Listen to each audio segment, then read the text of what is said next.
protosuperficies. No sabíamos cómo llamarles. O sea, eran superficies que había que generar a distintos niveles de concentración, isosuperficies, de hecho, porque son superficies de la misma intensidad de radiación, con la idea de visualizar la zona de alta concentración.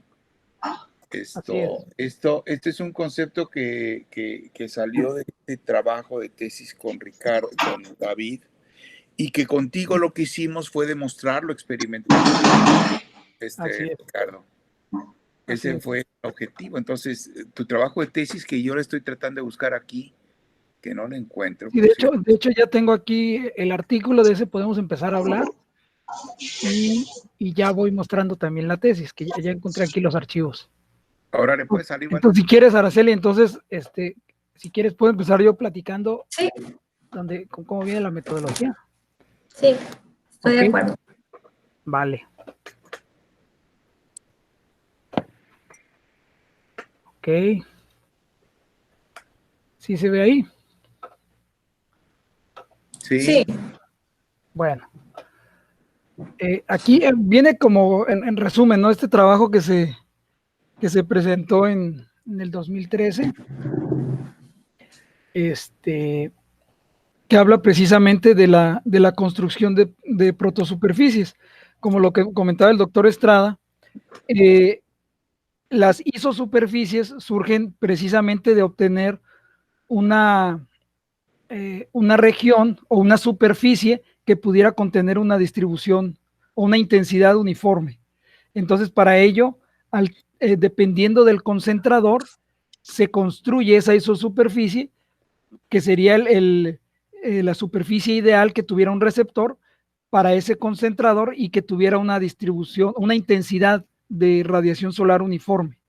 Esto se busca porque a pesar de que nosotros buscamos a través de sistemas ópticos aumentar la intensidad de la radiación solar que recibimos de manera natural, buscamos elevarla para poder alcanzar o aspirar a hacer procesos con alta temperatura. Regularmente se da una distribución de forma gaussiana, en la cual tenemos un máximo y se va disminuyendo conforme nos alejamos del centro. Eso pues trae una serie de problemáticas en los receptores, porque le genera esfuerzos térmicos debido a las diferencias de temperatura provocadas por las diferencias de la intensidad de radiación. Entonces, en búsqueda de esa superficie ideal, es que se hace ese trabajo que menciona el doctor Estrada, que lo hizo con David, y por ahí también ellos sacan una publicación. Ahorita no la tengo a la mano, pero lo hacen a partir de simular superficies en diferentes posiciones, no solamente en una dirección como la que estoy mostrando ahorita. Ahorita yo lo que estoy mostrando es una serie consecutiva de planos, todos paralelos, en este caso perpendiculares al eje óptico del sistema de concentración solar. De esta forma, nosotros podemos construir lo que se llama protosuperficie, que no es un contorno real, en el sentido de que no, si yo pusiera un receptor con esa forma, no obtendría un flujo uniforme, sino que es únicamente en una dirección construir una protosuperficie. Si yo quisiera construir la isosuperficie, tendría que hacer un consecutivo de planos paralelos en diferentes direcciones. Ahorita lo estoy haciendo a lo largo del eje óptico. Imagínense que ahora le doy una ligera desviación angular a este rayo, o a esta línea, mejor dicho, y entonces vuelvo a construir este conjunto de planos, pero ahora en otra dirección, y luego en otra dirección, y entonces así voy construyendo la zona tridimensional, y de esa manera obtengo las isosuperficies. De manera simulada eso se puede, aunque implica bastante trabajo, es algo que es más factible desarrollar, porque es al final de cuentas modelación, apoyándonos en software de trazado de rayos. Podemos construir y hacer una serie de simulaciones en donde yo pueda ir construyendo esas esas distribuciones de flujo uniforme. Como nosotros teníamos en el trabajo que desarrollamos en el doctorado, fue la caracterización óptica y térmica del horno solar, el horno que ustedes ya conocen, iba a ser muy complejo construir las isosuperficies por la cantidad de toma de imágenes y de desplazamientos de un receptor plano para un montón de direcciones diferentes. Entonces, lo que se hizo fue construir a partir de planos perpendiculares al eje óptico, a partir de la zona focal, unas distancias antes y otras después, o sea, hacer todo un barrido alrededor del plano focal para tratar de construir estas protosuperficies. Entonces, lo que hicimos nosotros aquí fue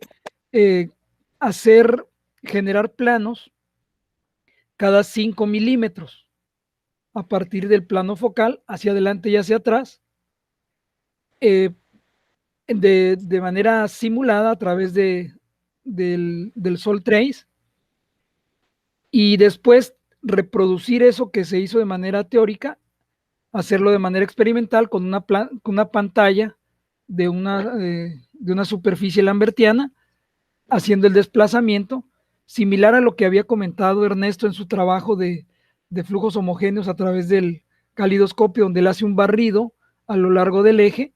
Lo mismo hacemos nosotros, pero sin alterar la reflexión de la luz, ¿no? O sea, sin un calidoscopio. Entonces, aquí se logra ver que en la zona focal se construyen esos planos sobre los cuales se va a proyectar la distribución de radiación solar concentrada. Entonces, bueno, otro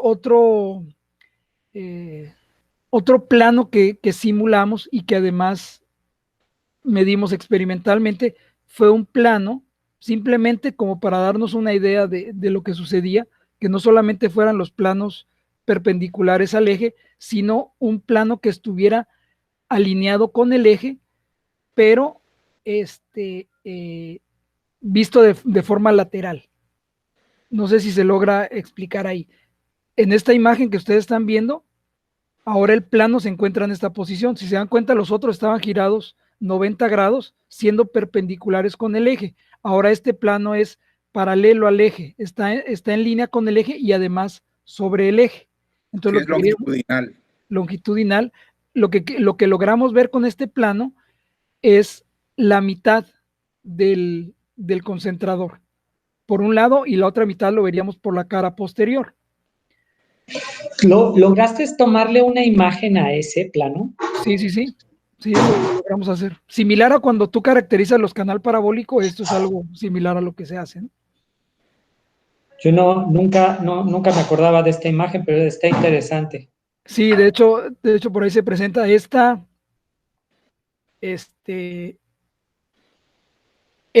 perfil que se obtiene aquí es un perfil construido a partir de los planos perpendiculares al eje, considerando únicamente la intensidad del centro de la imagen. Y en estas imágenes que presento aquí, se logran ver 3 planos, el eje, el plano X, XY, el XZ y el ZY, lo que se ve aquí. Y en el centro, esa pelotita que se ve ahí de color rojo, es este que estoy mostrando aquí del lado derecho, en el cual es únicamente cualitativo, no viene a escala exactamente, porque es para mostrar la forma. Sin embargo, aquí en el perfil sí muestro un perfil normalizado, en el cual el 0 es el plano focal, donde obtengo la mayor intensidad en el centro del spot, y conforme me alejo hacia adelante o hacia atrás, esta distancia que se ve en el eje X es acercándome hacia el vértice del concentrador o alejándome del vértice, ¿sí? Si llegan a tener alguna duda, me comentan, ¿eh? Esta pelotita que se ve aquí, esta forma de huevito, es para la protosuperficie que contiene una intensidad de 100 megawatts por metro cuadrado. Perdón, de 10 megawatts. 10,000 soles. 10,000 soles. Y aquí lo que estoy presentando es las diferentes protosuperficies, dependiendo del valor de intensidad de radiación solar, siendo la esfera más chiquita de 15 megawatts metro cuadrado, 12.5, 10, 7.5, 5, 2.5 y 1 megawatts metro cuadrado.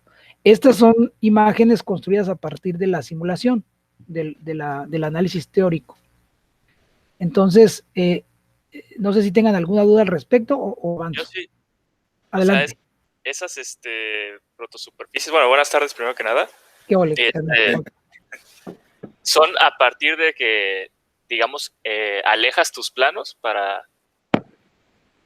O sea, estás separando los planos para tomar, digamos, más área, pero el foco sigue en el mismo lugar y la apertura del atenuador, digamos, o la intensidad sigue siendo la misma, nada más estás distribuyendo la energía en un mayor área, ¿no?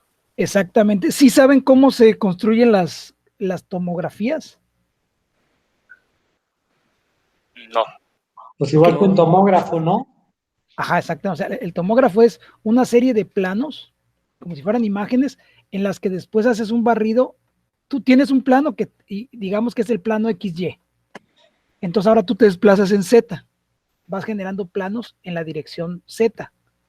Y entonces después haces una especie de interpolación donde empiezas a unir los contornos y entonces tú formas una imagen tridimensional de una estructura. En este caso, las tomografías pues, pueden ser del cerebro, de un riñón, de algún órgano, y te permiten hacer una visualización, digamos, tridimensional de lo que es a partir de planos paralelos en una misma dirección.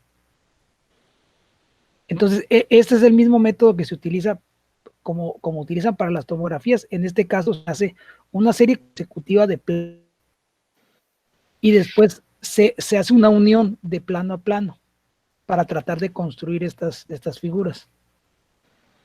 ¿Sí quedó más o menos claro? Sí, un poco, sí.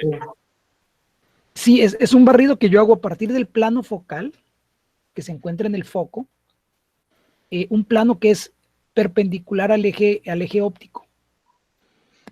Y entonces me desplazo sobre el eje óptico, acercándome al vértice o alejándome del vértice a partir del foco. Entonces eso es lo que conocemos como la zona focal, que no es un solo punto, ¿no? Sino es una región.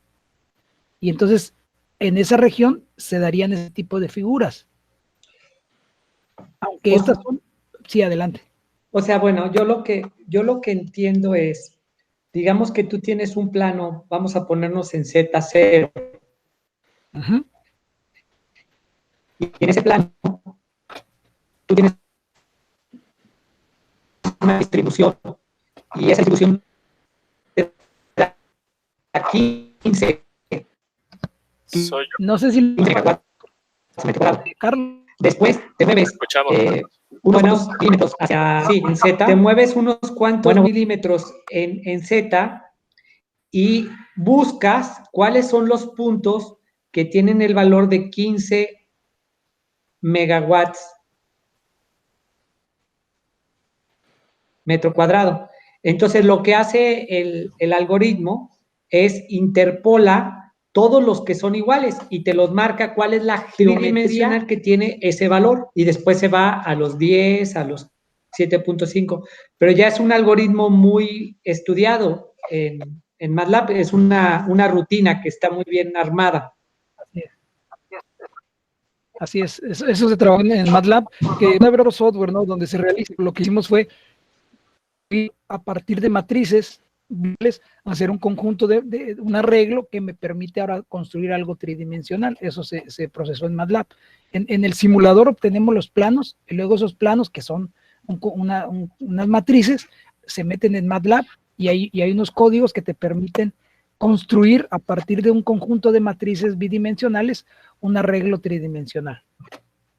A mí, ¿sabes qué es lo que me causó un poquito de ruido, Richie? ¿Sí? Que estamos viendo superficies, o sea, ahora sí que superficies tridimensionales, pero me imagino que son huecas, ¿no? Porque estamos hablando de metros cuadrados en lugar de metros cúbicos. Sí. De hecho, mira, por aquí tengo una imagen que es lo que trabajó David. Aquí se logra ver estos cortes. Imagínate que el eje, aquí dice el eje focal, ¿no? En el eje Y. ¿Sí?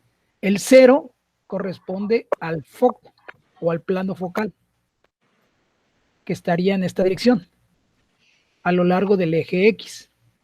¿Sí? Entonces, ahí en ese plano, yo tomo una imagen del spot y luego me recorro hacia atrás, o en este caso en el eje Y, hacia arriba o hacia abajo, 5 milímetros, tomo otra imagen del spot, y luego otros 5 milímetros y otra imagen del spot. Y entonces así lo voy construyendo, y luego, como dice Carlos, voy uniendo dentro de la imagen los que tengan la misma intensidad en cada uno de los planos. Va a haber algunos planos donde ya no existe esa intensidad. Por ejemplo, este primer circulito que corresponde a los 15 megawatts metro cuadrado, el circulito que está en el centro, ese se da hasta un plano de más o menos al centímetro de distancia a partir del foco. Después ya no se alcanzan esos niveles de concentración y entonces obtenemos otras protosuperficies de menor intensidad que se van abriendo, se van extendiendo. Entonces, si ustedes se dan cuenta, este es un corte donde estaríamos viendo lo que tú dices, son una especie de cascarones que están uno dentro de otros, como las figuritas estas rusas, que son una muñequita dentro de otra. Así sería esto. Son cascarones que se encuentran uno dentro del otro, estando el del centro, el más pequeño, que es de mayor intensidad. ¿Sí queda más claro así? Sí. Espérame, sí. En tu tesis, Ricardo, ¿sí? Si te vas a la figura 3.15, voy. Ahí ves claramente qué fue lo que hiciste. ¿En la figura cuál, perdón? 3.15, página 63 de la tesis.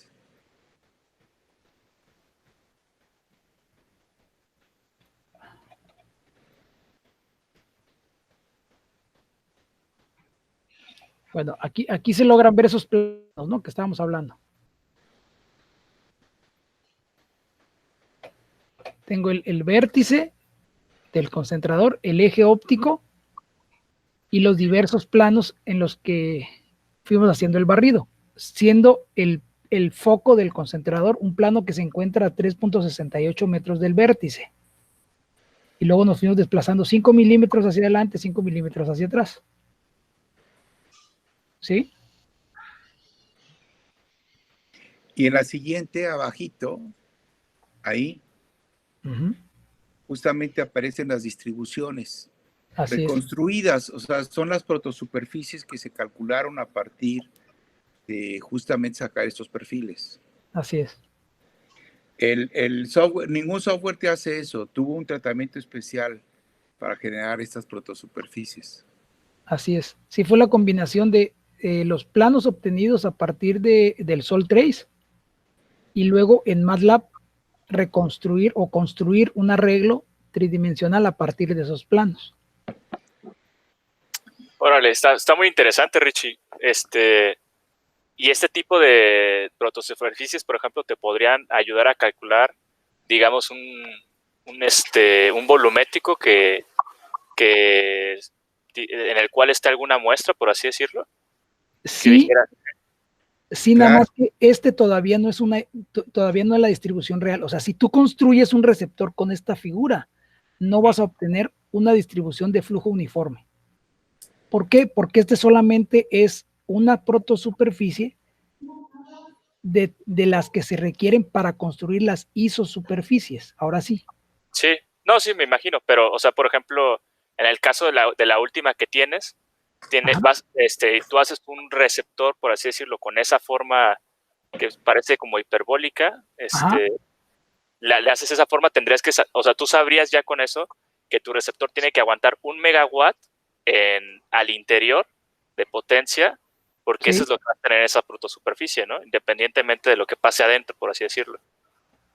Sí, tú vas aproximando a que una superficie que tuviera una forma similar a esta va a tender independientemente de que tu concentración en un plano sea una gaussiana, si tú lo construyes con una forma de este tipo, vas a tener un flujo uniforme. De hecho, en los experimentos que hicimos con los ladrillos, no sé si recuerdan los que estuvieron ahí, poníamos un ladrillo refractario, abríamos el atenuador y al final quedaba una cavidad dentro del ladrillo.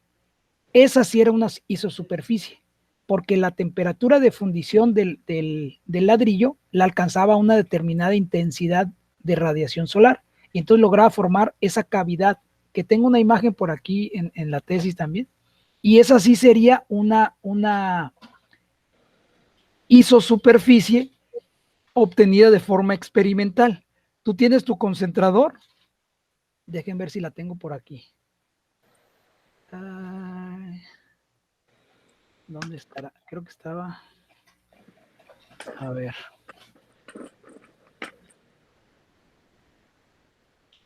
Estoy queriendo encontrarla. Si no, ahorita entramos en los videos que están en la página de concentración solar. Está el experimento. Si no me equivoco. Híjole, no está aquí. ¿Dónde estará ese? A ver si en el artículo se veía, no me acuerdo. Las experimentales. Ajá. Están en ¿Por qué no te vas a la figura 3.18? Ajá, esa. La 3.18. Eso es muy bonito. Esta. Ok. Bueno, esta es la experimental. Estos son resultados experimentales.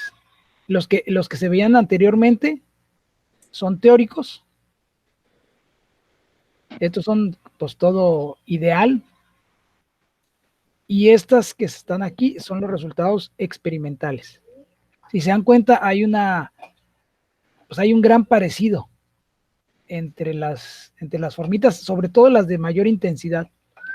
Conforme nos alejamos de la intensidad central, se manifiestan más los errores ópticos debido a la alineación de los espejos. Yo en mi simulación en Sol Trace, obviamente hice un canteo, una alineación de los espejos ideal, en la que todos están apuntando donde deberían de apuntar. La realidad es que por más de que se hizo un trabajo muy fino en la óptica del horno, pues no fue perfecto. Y conforme nos salimos de la región de alta intensidad, logramos ver cómo se manifiestan esas variaciones, pero aún así, esa tendencia que mostramos teórica se cumple experimentalmente. ¿Sí? Esa que comentabas, Carlos, que se había tomado la imagen, por aquí la tengo aquí posteriormente.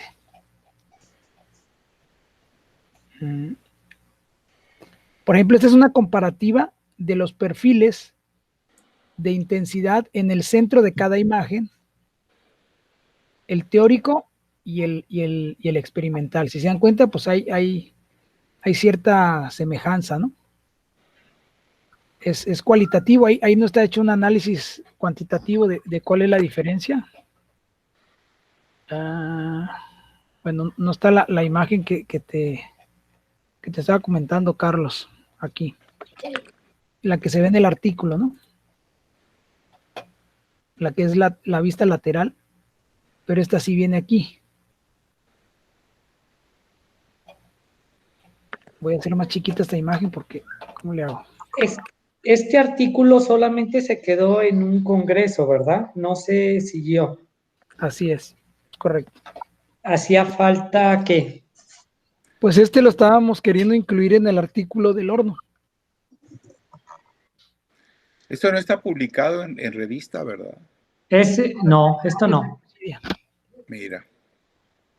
Por razón no lo encuentro en los artículos de la página. Está en memoria, en el Congreso. Pero si uno lo busca por en Scopus o en SciDirect, perdón, sí aparece, ¿eh? Ya. Está en memoria de congresos. En memoria de congresos ahí está este artículo.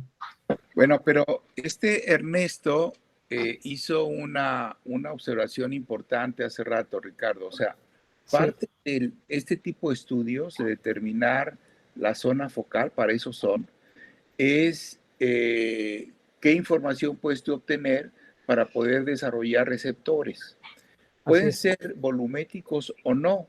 En el caso nuestro, que usamos receptores huecos, donde metemos material adentro, queremos saber cómo son las distribuciones de flujo en las paredes del receptor de inicio. Sí. Y aunque el problema radiativo es muy complicado, es muy complejo, digamos que es el input, esa es la condición de frontera que tú le estás imponiendo al receptor para la distribución de flujo radiativo en sus paredes, si es que decides hacerlo de cierta manera, de la que tú quieras. De hecho, es un estudio que habría que continuar. En esta misma tesis, lo que le sigue, el siguiente capítulo, es cómo medimos la potencia térmica del horno a través de un calorímetro cónico. Sí, así es, de hecho es. Y lo que hicimos allí fue construir un calorímetro que ya habíamos construido con Carlos en su tesis doctoral, de un calorímetro radiómetro pequeñito. Aquí lo que hicimos fue hacerlo grande. Y la propiedad de estos calorímetros es que se acercan, ese fue el objetivo, a un cuerpo negro, para poder determinar la emisividad que podría darse del cuerpo y conocer las pérdidas radiativas. Pues lo que quiero decir es que dentro de este cono, imagínense la superficie de este cono, cómo va a estar interaccionando con la del concentrador, con las protosuperficies del concentrador. Y entonces nosotros podríamos saber teóricamente cuántos son los niveles de radiación que le está pegando a la pared, al interior del calorímetro. Y con ese conocimiento se puede hacer un cálculo radiativo interno para determinar la distribución de temperaturas al interior del receptor. Este es el trabajo que también se hizo, pero no resolvemos la ecuación de transferencia en este caso. Nos quedamos solamente con balances globales y con distribución y con estudios experimentales, medición de potencia experimentalmente, ¿no? Ahora, esto que mostró Ricardo, que se hizo en el horno, que fue una metodología que la hicimos propia, y que creo que era lo que querían mostrar con Araceli, es de que Araceli, otro sistema de concentración completamente diferente, que es el 2M, creo que empezaron a trabajar algo de eso y eran las imágenes que querían mostrar. Que muestre Ara, que comparta sus imágenes para que vean, y además que lo bonito que se hizo ahí, porque se hicieron varias cosas muy interesantes ahí. Ok.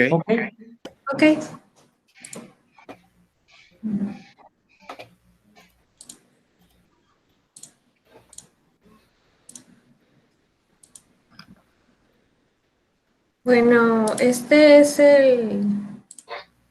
la fotografía del experimento y enseguida está el esquema muy parecido al que mostraba Ricardo sobre estas isosuperficies.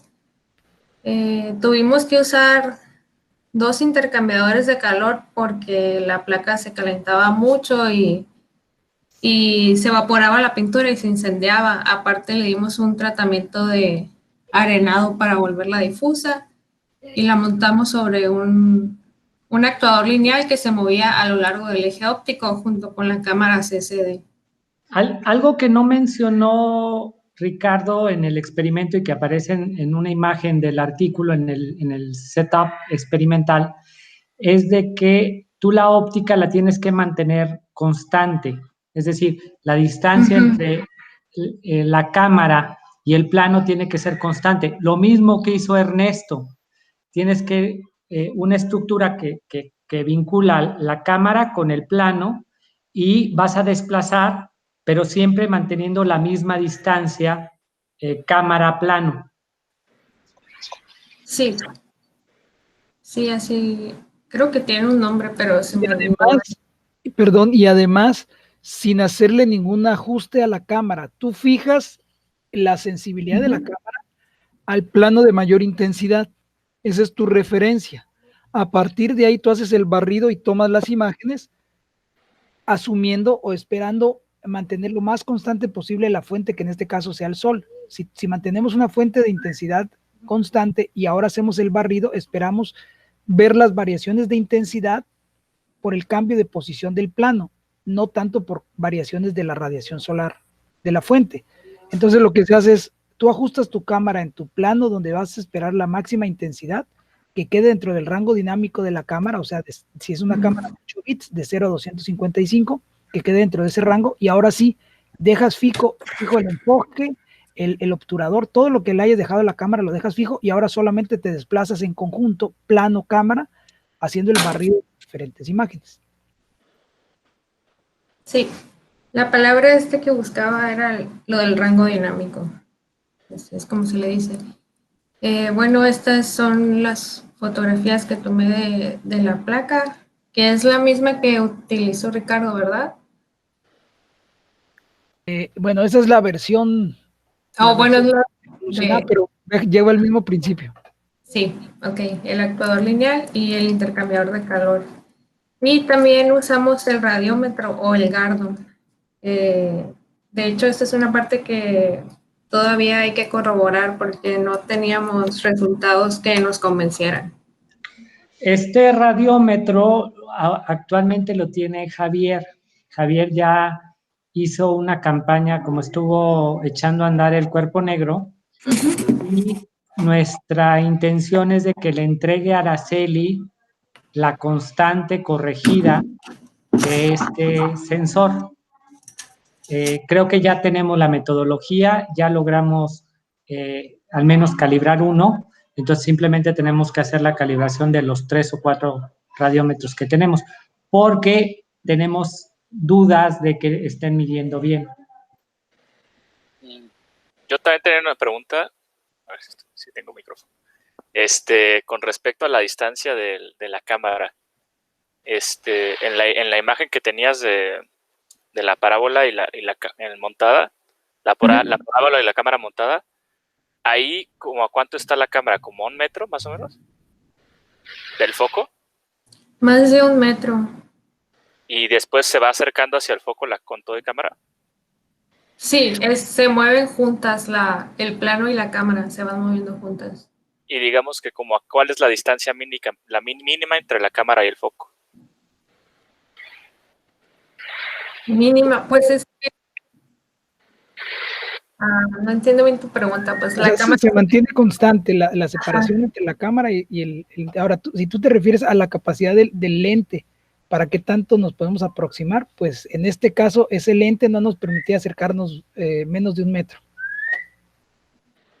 Ok, no, más que nada era por la cuestión térmica. O sea, los sensores de la cámara, los sensores CMOS, funcionan, son semiconductores, ¿no? Y al igual que los semiconductores, son bastante sensibles a la temperatura. Entonces, a partir de los 100 grados, por así decirlo, de los 70 grados centígrados, puedes tener una respuesta bastante diferente de lo que estás recibiendo en el sensor si la temperatura aumenta mucho. Entonces, me imagino que esto ocurrió en Sonora, entonces ya partimos de unos 50 grados Celsius, ¿no?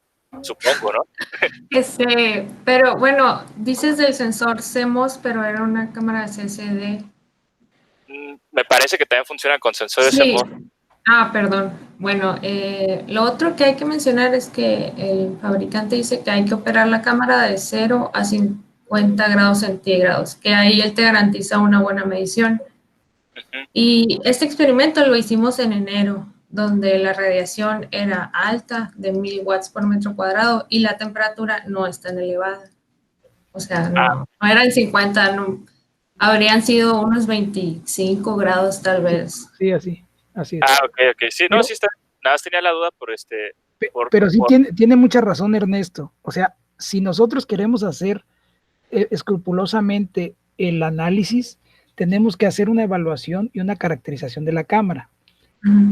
Ahí sería importante manejar la referencia de Fabricio. Fabricio sí lo hizo. Fabricio hace todo un estudio de cómo le afecta la temperatura a la cámara. Entonces, hacer correcciones y compensaciones, ¿no?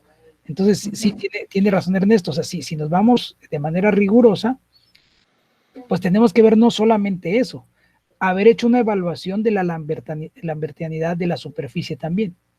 ¿Sí? Eso lo sabe muy bien Licurgo, su trabajo de licenciatura, que fue un trabajo muy bien hecho, habla de eso, la superficie lambertiana, y se tiene que hacer todo un estudio experimental para evaluar qué tan lambertiana es la superficie de donde estamos tomando las imágenes.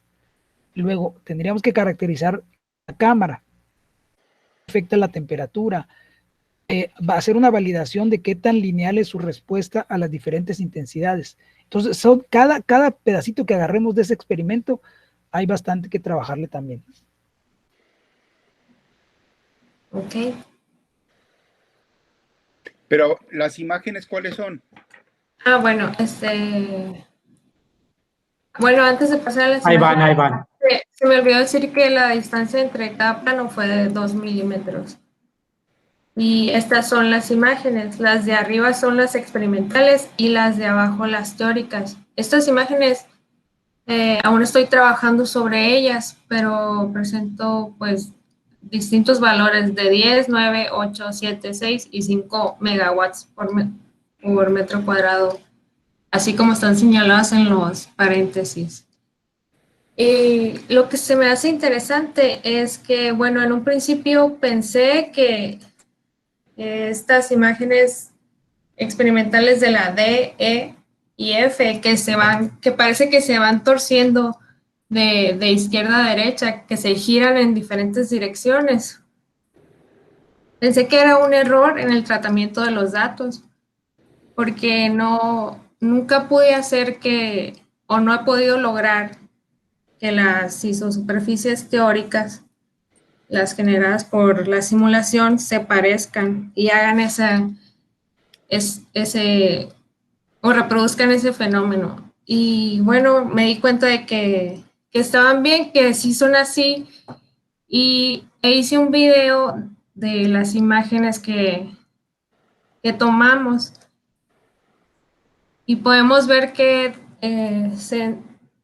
el espejo tiene un tipo de astigmatismo, es decir, que te sales del foco y se deforma la radiación concentrada y te vas acercando al foco y se hace redondo y te vuelves a salir y se hace alargado en otra dirección, y es por eso que se ven de esta forma, que se tuerce.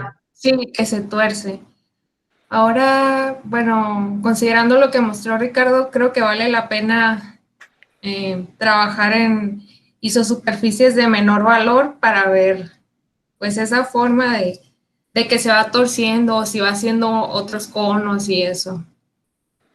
Y algo que quiero compartir es, bueno, de hecho esto lo hice entre ayer y hoy, y las que había estado trabajando son estas que están muy feas. Y lo quiero decir porque ha sido como, pues, un fruto que ha dado este seminario. Lo que hice fue trabajar en el tamaño de la malla de las isosuperficies teóricas para que se parecieran a las experimentales y variar el valor del flux para poder llegar a esto que les presenté ahorita. A ver, nada más una pregunta sobre tus superficies. ¿Las escalas de tus ejes son iguales? No, no son iguales. Eso también... En rigor no son elipsoides, bueno, es como un huevo, pero no tan alargado, ¿no? Si pusiera la misma escala, debería ser más cerca a un elipsoide. Sí, eso también lo quería comentar, lo olvidaba. Los dejé así grandes y con diferentes escalas porque quería señalar esta forma de que se van torciendo, pero sí tiene toda la razón, Doc. Debería demostrarlas en la misma escala para poder ver la diferencia de tamaños. Sí, es que así parecen pepinos o botes o chiles, no sé qué. Todo esto fue, créame que estas son las imágenes recomendación más de decentes. Ricardo. Son las imágenes más decentes.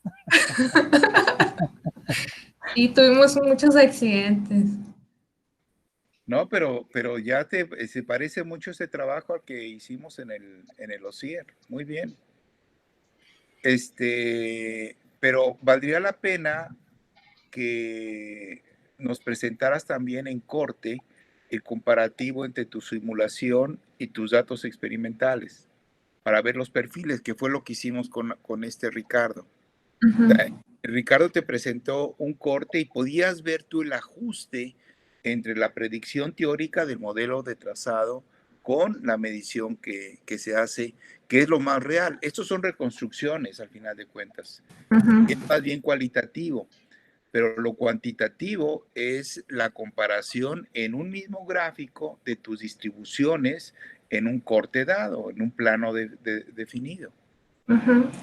Esa parte la hice solamente en el foco, en la zona focal, o sea, 1.5. Bueno, hay que hacerlo en todos los otros planos. Uh-huh. Es lo que estoy mostrando ahora en la pantalla. Sí, es bastante bien. La comparación en los ejes X y Y de la simulación y lo experimental, y la tabla esta que hace una comparación cuantitativa. Y es así como determinamos el error óptico global del sistema. A ver, pero en este mismo gráfico, ¿cuál es el experimental? Aparece un real en X, un real en Y. Uh-huh. El real. La simulación en X y la simulación en Y son los puntuales. Ajá, sí. El continuo es un real en X, el azul, por ejemplo, en X. Ajá. Y el punteado largo en negro es también la simulación en X. Sí. Sí hay una diferencia.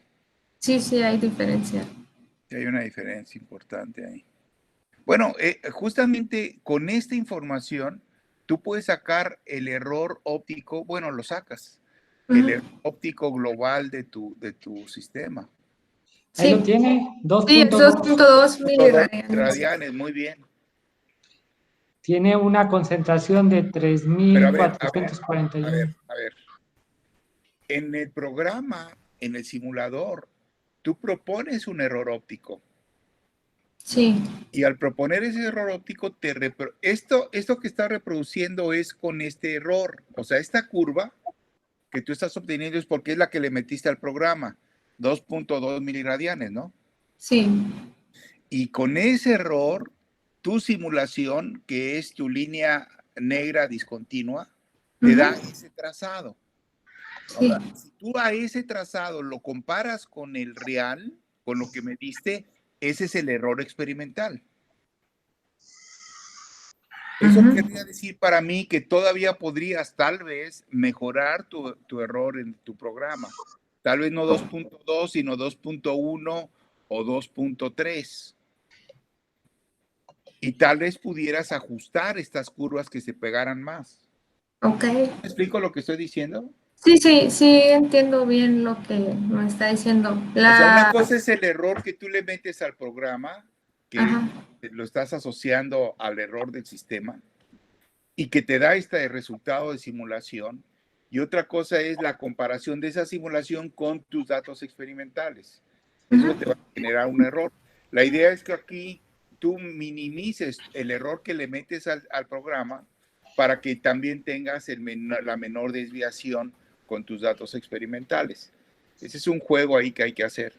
Sí, de hecho ahí Araceli cometió el pecado de tener desfasadas sus perfiles, porque en realidad el análisis que ella hace, que presenta en la tabla, es el estudio comparativo de una diversidad de perfiles simulados con diferente error óptico contra el perfil real. Pero aquí, si ustedes ven, están las imágenes reales están cargadas a la derecha y las simuladas están cargadas hacia la izquierda, están desfasadas. En realidad, en realidad si las hubiera logrado poner en fase, se hubieran notado muy similares los perfiles, ¿no? Ah, bueno, pues hay que corregir eso. De graficación. Sí, eso de hecho fue un comentario del seminario pasado. Ok. Con mis sinodales. Sí, de hecho Araceli, juega con el error del programa para que al final coincidan casi las dos curvas, la teórica y la experimental. Que la diferencia en error sea literalmente cero, ¿no? Y cuando obtienes eso es cuando ya eres capaz de decir, el error del sistema óptico es tal, el que te está dando la simulación. Ok. Ok.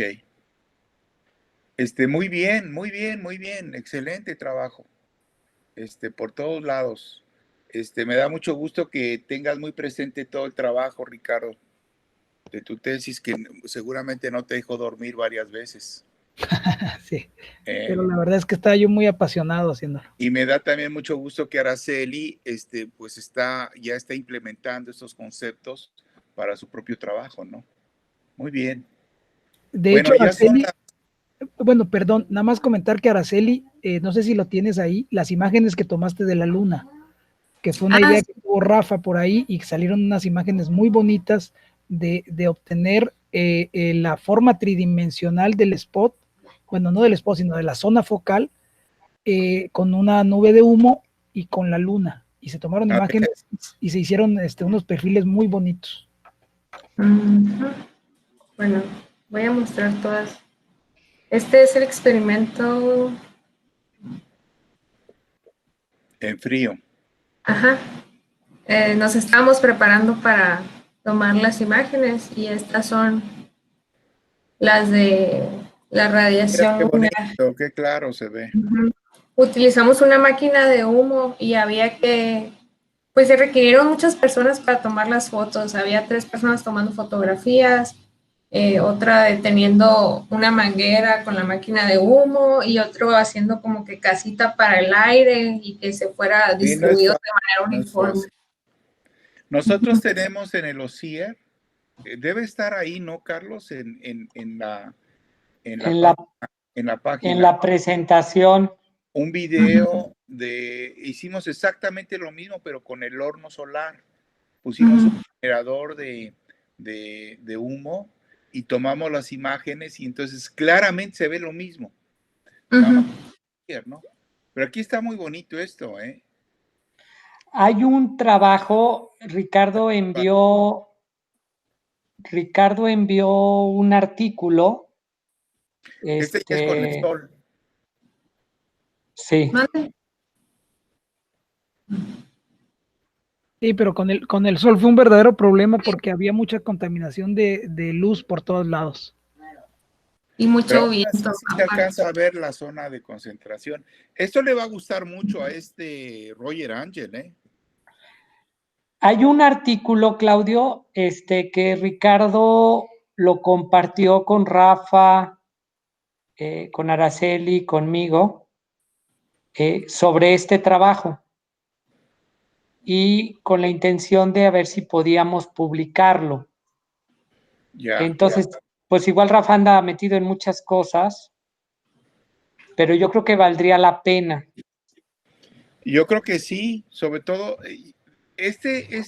Roger Ángel sacó alguna publicación de este dispositivo. Sacó algunas caracterizaciones ópticas, pero en laboratorio, lo hacía con láser, no lo hacía. Pero ¿lo publicó? Sí. Ok, pues yo creo que esto vale la pena hacerlo porque ya tiene resultados experimentales. Sí se puede hacer lo que dices, Carlos. Entonces, ¿qué podría proceder? ¿Armamos un borrador o hacemos una presentación para Roger Ángel? ¿Lo incluimos? ¿O qué? No, Roger Ángel tiene que estar incluido porque pues es su dispositivo, ¿no? ¿Trabajamos en un borrador? Sí, yo creo que sí. Y lo compartimos con él, me parece bien. Tal vez tú, Araceli, seas la responsable de generar un primer borrador, ¿no? Sí, sí, O claro. sea, que aprendes a Ujú. hacer artículos, que no es nada fácil, por cierto. Sí, ya sé. Bueno, me imagino. Y a todos Este, los aquí presentes, todos creo, saben la dificultad de hacer artículos y que los publiquen. No es nada fácil, hay experiencia ya. Muy Esas son bien, tus imágenes. ajá, del contorno. yo creo que todo esto es publicable, ¿eh? Perfectamente es publicable. Como lo de Ernesto.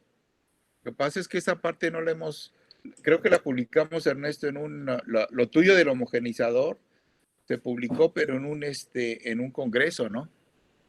Sí, Yo creo que el trabajo tiene el tamaño de hacer una publicación.